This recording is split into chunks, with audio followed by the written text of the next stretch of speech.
Welcome to a very special Monday DFS show. I got my man Ghost here from sunny Canada. I'm in New York. This is Jason Ride. This is the Win Daily Sports Show. Nick, we got a baseball slate. We got a basketball slate. And look, man, I've been grinding basketball all year, but my concentration has been moving over to the MLB game as soon as MLB popped off. NBA has been quite annoying. I'm going to be completely honest to everybody. Jumping around. I'm building lineups, but I'm not building with as much focus as I have on the MLB product right now. So I'm going to kick it to you right off the bat, and we're going to talk about this NBA slate. I know there's a game that got postponed already. Talk about that, and then talk about your favorite stacks, favorite plays, must-haves for DraftKings and FanDuel to kind of give us a head start when we're building our lineups. Yeah, for sure. I mean, NBA's been it's been chaotic to say the least. I mean, especially with the amount of COVID cases that are going around. Teams are running on 8-man rotations, and people are signing 10-day contracts left and right. And players are just going in and out of the rotation all over the place. So if there's ever a time to be on top of the news, we say that every day with NBA, and it's like this every season. But especially this year, if you just can't be by a computer an hour leading up to lock, and even after the fact, it's just it's you're gonna have a tough time that night. So make sure that if you are playing NBA, you got to be dialed in, and especially on a slate like today, we're already seeing that the Minnesota-Brooklyn game has been postponed. So that one's going to be off the slate for now. So my attention was there mainly for value plays. I mean, we had guys like Chris Chioza and Nick Claxton with the amount of injuries that Brooklyn had right now. So all those guys are now off the slate. So we're going to have to revisit our builds. But two players that are definitely still solidified in my main lineup are going to be Donovan Mitchell and Joe Ingles. I mean, out there in Utah right now, Mike Conley's already been ruled out in this one.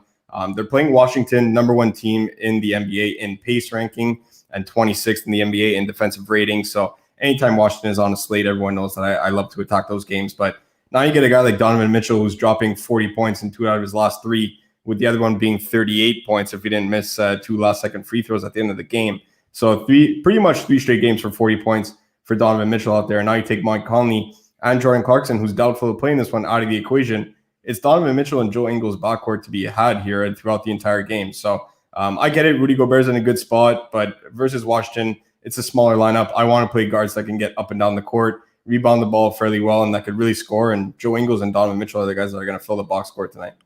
All right, before I can get to your bet of the day, I got to ask you about a certain player.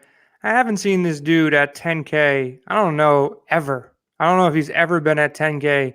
But this guy's posting big game after big game after big game. I know they mean nothing, but they look nice on paper. They look nice when he's dunking on people.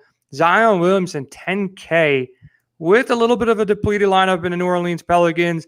I don't know who's going to pretend to cover him. If it's Harrison Barnes, good luck with that. He's going to get bodied all night. What's your thoughts about paying up for Zion? And if it's not Zion, who are you going to pay up for outside of the guys you already mentioned and Donovan Mitchell?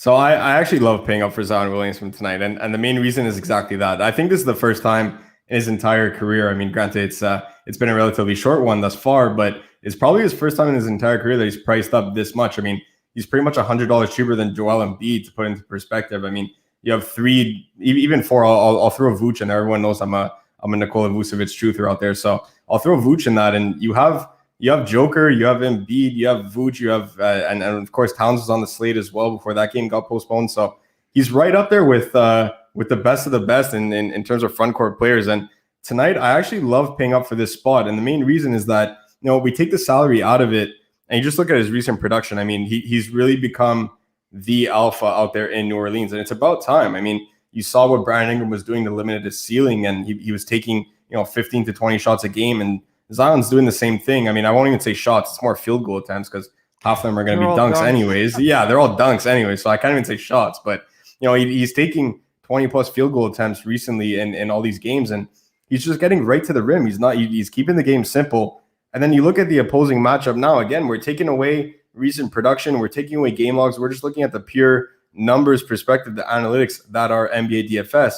Sacramento ranks dead last in the NBA in defense, right? Everyone knows Luke Walton cannot coach his way out of a paper bag. That's just the thing that we pick on Sacramento's defense day in and day out. And then on top of that, you dig a little bit deeper and you're like, okay, what's so bad about their defense? Okay, they're pretty much bottom 5 in every metric possible, but they are dead last in points allowed in the paint. And then you look at who's leading the league in points scored in the paint per game, and it's Zion Williamson. You're thinking about Giannis, you're thinking about Joker, you're thinking about Embiid, you're thinking about all the games, all the guys that we've been talking about recently, and then you're looking, it's like Zion's leading by a wide margin. Giannis is second with 16.5, and Zion's got 20 points per game in the paint alone. So I'm taking Zion over 29.5 points today, plus money as well on multiple books. And right now, it's just, I get it. The price is really steep to pay. But when he's playing at a level that he's playing right now in a matchup like this, it's really hard for me to get away from it. Yeah, and if he wasn't on the Pelicans and he was like on a playoff-bound team or a major market, we'd be hearing so much more about Zion right now. Coming out of 3 of his last 4 games with over 30 points, getting rebounds and assists. I can see the rebounds. The assists are, I'm not saying a shocker, but for him to get 6 assists, and then 8 assists and then 4 assists, he's getting the peripheral points. He's getting a couple blocks, couple steals per game, and he's not missing from the field. Like, too bad we can't go back to the days of, what was that website called? It wasn't Star Street. It was Draft Street, where you had to get penalties for like missing free throws and percentages actually mattered. Zion would be like 12,000 on that site right now because he's just dominating in all sides of the game. Now, you mentioned a bet. You like Zion over 29.5 points, but I also see you got to bet up on WinDailySports.com. So let's hear about this Philly-Dallas game. It looks like you're going against your boy Luka, huh? I am. I'm not buying into this Dallas side right now. Look, I don't know if Porzingis plays in this one, but even if he does, the biggest weakness that I find is underestimated by watching this Mavericks team is how weak they are on the glass. And then you look at the opposing side, not only do you have to deal with Ben Simmons, a very strong rebounding guard, very similar to what Luka Doncic brings to the table, but now you got Joel Embiid to deal with in the paint. On top of that, Tobias Harris making his return to the lineup. I'm not really much so concerned about whether Philly hits the original shot or not, but when you're talking about, possessions that end up getting them 2-3 shots because of offensive rebounding opportunities, I do like Philly with the points in this one. I grabbed it at -2.5. I see some books are up to -3 right now, but even at that number, I really do like that. It's a great spot for Embiid, Simmons, and Tobias Harris as well. So I really do like the spot for them against Dallas.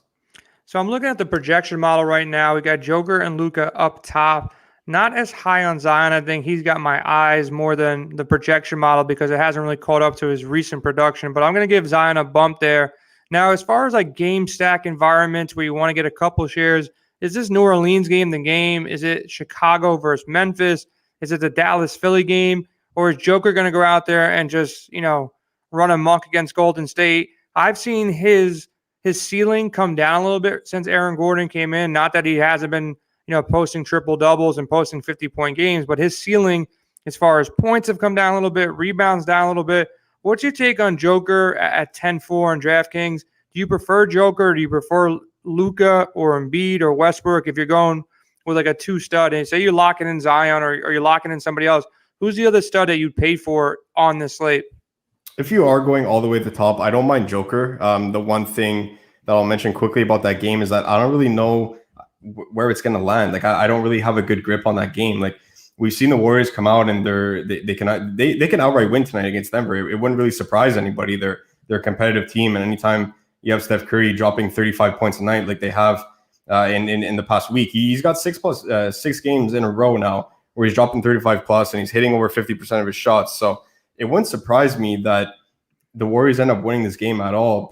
It's just a good spot for them. That's shocking to me. Hold on. I got to stop you right there. You're saying it wouldn't shock you to see Golden State beat Denver right now. I had Denver as a sneaky team. I've had Denver as a sneaky team coming out of the West and even beating the Lakers. And you're saying the Golden State Warriors have a shot to, 4.5. I thought it'd be higher too, to be honest with you. I haven't looked at this line all day. You think the Golden State Warriors can win this game? That's what originally got me. I thought this spread would open up. I don't know. I don't want to say I don't want to give it too many points either, but I would say it would be closer to 6.5, 7 than 4.5. And Vegas thinks it's going to stay close. No James Wiseman, and as much as people think, it's a loss without James Wiseman, the Warriors have a positive rating with him off the floor versus on the floor. And you know what? Joker's not going to be able to draw as many fouls on Draymond because he's savvy enough to. He's not going to post up on Joker. He knows his limitations. Like he knows Joker has the reach on him. He knows that he could just body him down low. So look, I still think Denver wins this game, but it wouldn't surprise me in the least But it's exactly this, the conversation that we're having right now, why I'm off that game. Denver could win by 20, just like they could lose outright. I have no idea what's going on there. And exactly the point that you brought up there with Nikola Jokic's ceiling is that he has so many players to facilitate the ball to. I mean, he is the best passing big man in the league, but he's also one of the best passers in the league, period. I mean, you take into account some of the primary ball handlers that we talk about all the time. We know that LeBron's probably in the conversation for easily top 3 passer in the league, but Joker's got to be up there, man. Like, it's just, then you look at this lineup now, you add Aaron Gordon to the fold. Then you have Michael Porter Jr., who's dropping 20 plus a game for the past week. Then if Jamal Murray plays in this one, Jamal Murray has proven that he could drop 40 in a game. Like, it's just, he has so many players that he could facilitate the ball to where he doesn't have to go out there and drop 50 plus like he was doing in the bubble, where it was him and Jamal Murray versus every team in the West. Like that the Denver from the bubble is not really a thing there. So for a game stack, personally, I'm not taking that route, but I am looking at that Sacramento-New Orleans game. It's really tasty. Anytime Sacramento's on a slate, I definitely like to stack that one. And then you take into account that New Orleans is bottom 5 in the NBA in the past week in defensive rating, and they're fighting for a play-in spot right now. Personally, I don't think they get it. I was a little down on this team heading into the season, and they're going through the growing pains, pretty much like what we illustrated on our season preview show at windailysports.com. So for that, I don't really think there's going to be much defense in there. I love playing primary ball handlers out there versus New Orleans, and there's a pretty good one in Sacramento by the name of De'Aaron Fox. So I'll likely be loading up on Fox, Zion, and Donovan Mitchell tonight. So there you go. We got 2 bets. We like what team did you like first? I like the Sixers minus 2.5. 76ers, and you grab that minus 3. That's okay. And you like Zion over his points. And look, there's an hour to lock. There's going to be so much late breaking news before this game locks, and after the first tip off at 7:30. We got like an hour and a half. So I want to switch the conversation. Make sure you follow us at Win Daily Sports on Twitter. Hop in our Discord chat as well, windailysports.com/chat. Hop in there for a free week. We're going to be off the show in about 10, 15 minutes, so we can't get you covered all in the NBA news because there's going to be so much news up until lock. There's going to be some questionable guys we have to take a look at, like a Murray. We know that Mitchell's in a good spot with Conley's out, but there's going to be so much more news coming in. So let's switch the conversation over real quick. Let's talk some MLB stacks. I've been focused more on MLB. So the guys that I'm looking at right now from a pitcher perspective, I got Glasnow going in as number 1 on the slate. If you can get up to him, go ahead and do so on FanDuel. I'm locking him. If I want to go down, I'm not going to play Cole. I think this Toronto Blue Jays offense is a little bit too good for me to really go against, Guerrero, Biggio, Bichette, Gurriel. Semion's been swinging a hot bat. Not to say that Cole can't strike out 10. He can do that any day, any night. So I like Cole for GPPs only, but I think Glasnow is safer. And then we got some nice value in Peralta. Look, he just went out there and did his thing versus Chicago. He can probably do his thing again. He's at home. Chicago's really not hitting. There is some, wildness that sometimes gets the best of Peralta, but he's a high strikeout guy going against a team that strikes out a bunch. They just faced each other, so that usually, doesn't bear much fruit for the pitcher, because the Cubs just seen him. But I still like Peralta at this price at 7.6 on FanDuel, and on DraftKings he's cheap. He's your SB2. That's the way I would go in my cash games. I'm either going Glasnow on FanDuel, or on DraftKings I'll go Glasnow with Peralta. If you want to get cute, you want to get a little bit different, you can go Cole and GPPs. And Greinke is probably going to get the win tonight. I like the Astros. I like the matchup versus Mize.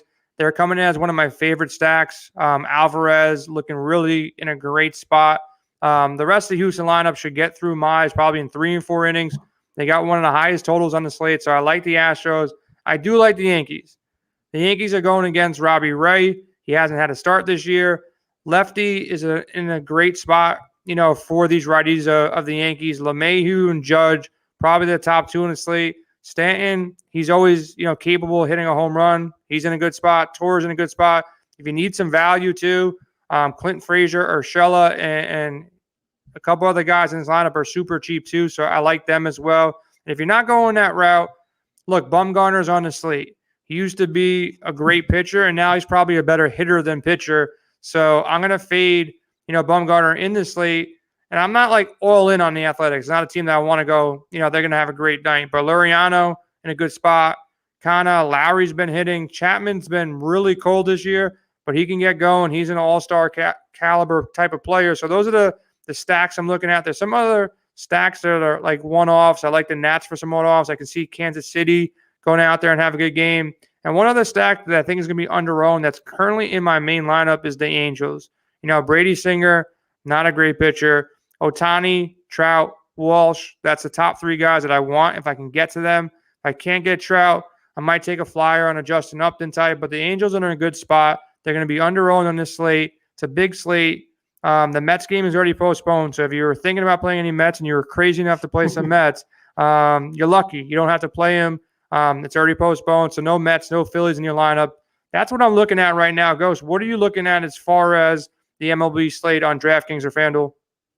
For me right now, if we touch on FanDuel a little bit, I don't mind going Cole over Glasnow in GPPs, and the main reason is strictly from a leverage perspective. I mean, you're gonna have roughly 5 times the amount of players in that contest playing Glasnow over Cole, and when you're talking about a $300 difference, if this was, I don't want to say pretty much any other matchup. I mean, Glasnow is an elite K arm in his own right, but if it was pretty much any other matchup, Cole, it would be the reverse. Cole would be coming in 5 times higher, being played 5 times as much as Glasnow, right? So for $300 more, I'm not completely opposed to it. Just by getting different alone in that pitcher spot, it's not like you're punting all the way down and using a long-term reliever or anything like that and loading up on bats.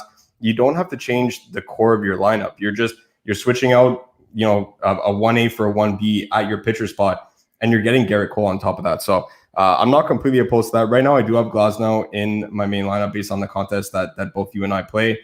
We do have to play Glasnow tonight just with the upside that's there. It's pretty hard to pass up. But if you're in these large field contests where I think the main tournament tonight is like $3 or $4, anything like that, where there's 10, 20, 30,000 people in it, don't be afraid to mix a couple lineups in with Garrett Cole. My main stack right now is Oakland, but I'm only using 3 bats. Typically, my main stack would have 4, but I think exactly to your point that you had mentioned, there's so many good teams and great spots that tonight's a night where we could kind of get a little different. You end up building a 4-2-2 stack or a 4-3-1 or a 3-3-2, something like that, where you get a little different with your lineup and getting pieces of the core lineups that you want to get to.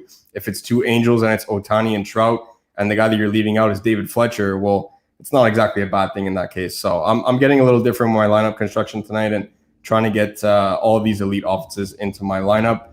The main one that I'm looking at right now, roof is open out there. So it's going to be tough for me not to pick on Mad Bum, that's for sure, especially with the amount of right-handed hitters that Oakland has.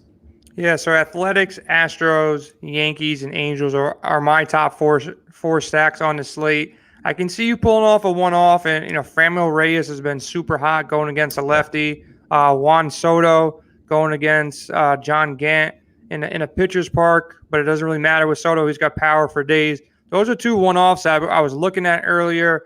Outside of that, the Braves are popping in the model a little bit at Win Daily Sports, but Alcantara has been a good pitcher, so I'm going to stay off that. Once again, I think Peralta, if you're going to go down and get some value on FanDuel or value on DraftKings, I like Peralta's spot.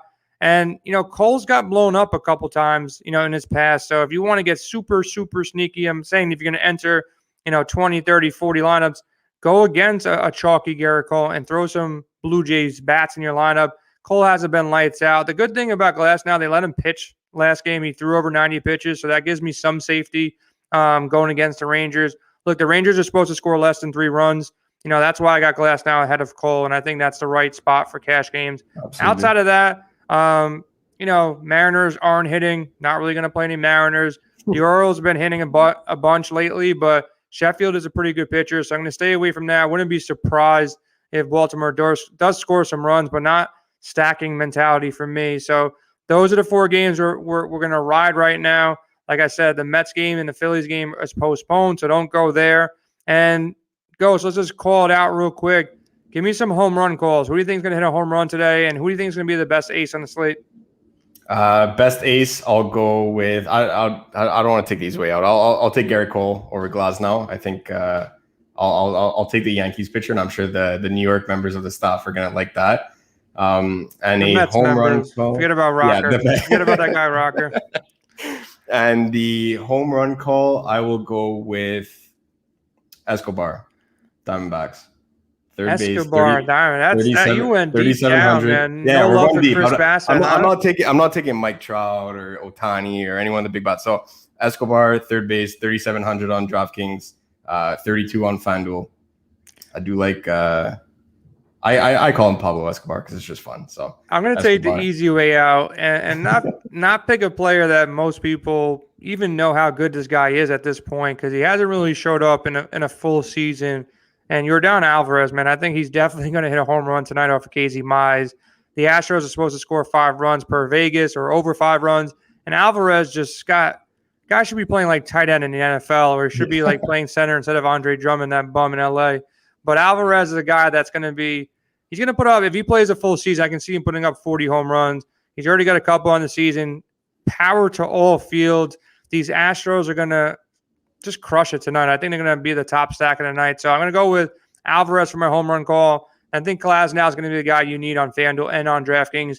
The Rays have been finding ways to win games. Danny Dunning is going on the backside of it. So this should be a game where Glasnow, look at Vegas, man. I always take Vegas's insight and I take it to my lineups where he's a 2-1 favorite, and the Rangers are supposed to score less than 3. So, and he's got high strikeouts. He's got to face guys like Joey Gallo a couple of times, and guys that like to strike out. So, high K percentage of going against a team that strikes out a bunch.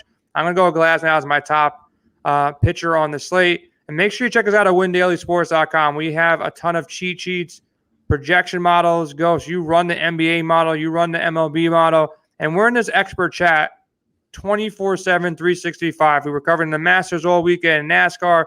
We got bets up too for NHL. Keith keeps on winning and winning and winning. He went 2-0 again last night. Our team went, I think, 6-0 or 7-0 as far as sports betting goes. So use promo code Mike for a free month, buy one, get 1 month free for our sports betting product. If you want to try us out and all of our projection models and cheat sheets for DFS, use promo code GOT5. $5 for the first 7 days of your membership to try everything out. Projection models, cheat sheets, expert chat, articles, live streams, everything that we got going on there. Make sure you check it out. And we'll be in the chat room all the way until lock for NBA. I'm sure some news dropped in between, us talking about NBA, moving over to MLB. And there's another hour to MLB lock. So I'll be in chat. Nick will be in chat, and about 25 other guys who play DFS every single day will be in chat. So make sure you check us out over there. If you have any questions, follow us over there. We are out of here. Ghost, I'll see you in the chat, buddy.